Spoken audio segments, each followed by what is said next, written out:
ছোট্ট এই দোয়াটি পড়ে ঘুমিয়ে যান, সকালে উঠে ফলাফল দেখুন। দোয়াটি একদম ছোট্ট, আমি যদি বলি আপনাদেরকে, বলে হুজুর কমন দোয়া, আমরা তো সবাই পারি। এই জন্য ছোট্ট এই দোয়াটি পড়ে আজ রাতে ঘুমিয়ে যাবেন, সকালে উঠে ফলাফল দেখবেন ইনশাআল্লাহুল আজিজ।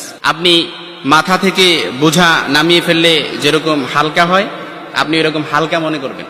আপনি মনে করবেন আপনার সমস্ত গুনাহ মাফ হয়ে গেছে, এরকম একটা হালকা অনুভূতি আপনার ভেতরে কাজ করবে। খুশি যেন মনে হয় না? এই জন্য আমরা যদি ছোট্ট এই দোয়াটি পড়ে আজ রাতেই ঘুমাতে পারি, সকালে উঠে ফলাফল দেখবো ইনশাআল্লাহুল আজিজ। আমি যদি আপনাদেরকে হাদিসের টেক্সট শোনাই, হযরত যায়েদ রাদিয়াল্লাহু তাআলা আনহু থেকে বর্ণিত, রাসূল সাল্লাল্লাহু আলাইহি সাল্লাম বলেন, হাদিসের স্পষ্ট ন্যারেশন হচ্ছে, যে ব্যক্তি রাত্রিবেলা 3 বার এই দোয়াটি পড়ে ঘুমিয়ে যাবে, সকালে উঠে আল্লাহ তাআলা তার সমস্ত গুনাহ মাফ করে দিবে। সুবহানাল্লাহ বাড়িতে যায় বললেন। এই জন্য আজ রাতেই যদি এই দোয়াটি পড়ে ঘুমাতে পারেন, সকালে উঠে ফলাফল দেখবেন ইনশাআল্লাহুল আজিজ। দোয়াটি আমরা সবাই পারি, তবে আপনাদের মনোযোগ আকর্ষণ, আপনারা একটু আমার দিক অ্যাটাচমেন্ট বাড়ান। আমি আপনাদেরকে বলতেছি, সবাই পারি, আমার সাথে একটু ঠোঁট মিলাবেন।